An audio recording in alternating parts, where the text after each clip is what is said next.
उत्तर प्रदेश की नगीना लोकसभा सीट से आजाद समाज पार्टी के अध्यक्ष चंद्रशेखर आजाद चुनाव जीतने के बाद लगातार चर्चा में बने हुए हैं। इस सीट पर बेहद दिलचस्प लड़ाई थी, लेकिन उन्होंने एनडीए और इंडिया गठबंधन दोनों को चित कर दिया, जिसके बाद से अब उन्होंने आगे की रणनीति पर काम करना शुरू कर दिया है।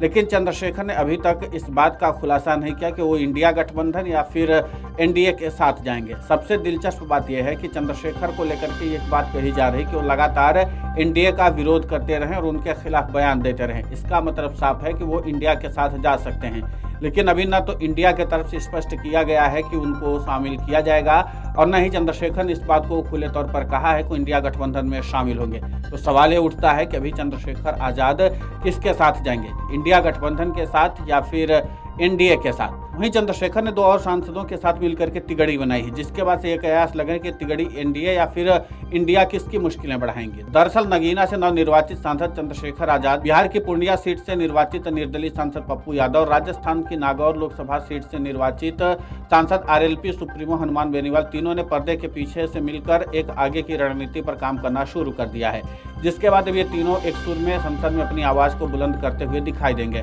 ऐसे में अब इस तिगड़ी के आगे की रणनीति क्या होगी, इसे लेकर के कई तरह के कयास लग रहे हैं कि वो एनडीए के साथ आएंगे या फिर इंडिया गठबंधन के साथ हाथ मिलाएंगे।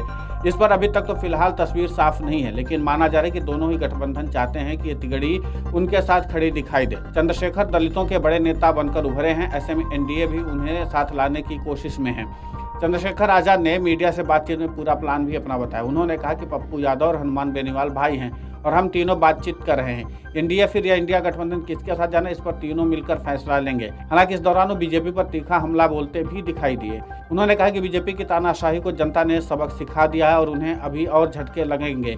मैं सरकार को चैन से बैठने नहीं दूंगा। इस दौरान जब उनसे अखिलेश यादव को लेकर के सवाल किया गया तो उन्होंने हाथ जोड़े। उन्होंने कहा कि जयंत चौधरी से मेरे रिश्ते ठीक हैं। वहीं मायावती को लेकर के बड़ा बयान देते उन्होंने कहा कि बहन जी बड़ी नेता हैं, मैं उनकी देखरेख में आगे बढ़ूंगा। इस दौरान उन्होंने नगीना की जनता का धन्यवाद भी किया और कहा कि नगीना मेरा परिवार है, मैं इसे कभी नहीं छोड़ूंगा। वहीं निर्दलीय संसद पहुंचे पप्पू यादव ने भी मीडिया से बातचीत की। इस बातचीत में पप्पू यादव ने गठबंधन को लेकर के अपना स्टैंड साफ किया। चंद्रशेखर रावण ने कहा था कि इंडिया या फिर एनडीए गठबंधन में जाने की बात चली, इसे पप्पू यादव ने सिरे से नकार दिया। पप्पू यादव ने कहा कि मैं स्पष्ट तौर पर एनडीए का विरोध करूंगा।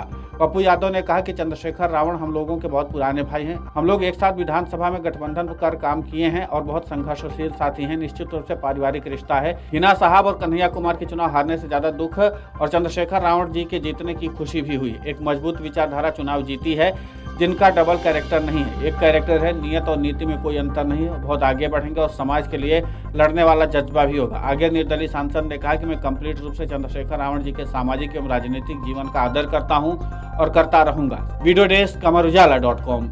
अगर आप ये वीडियो YouTube पर देख रहे हैं तो हमारे चैनल को सब्सक्राइब करें और बेल आइकन को दबाना ना भूलें। अगर आप Facebook पर ये वीडियो देख रहे हैं तो हमारे पेज को लाइक करें।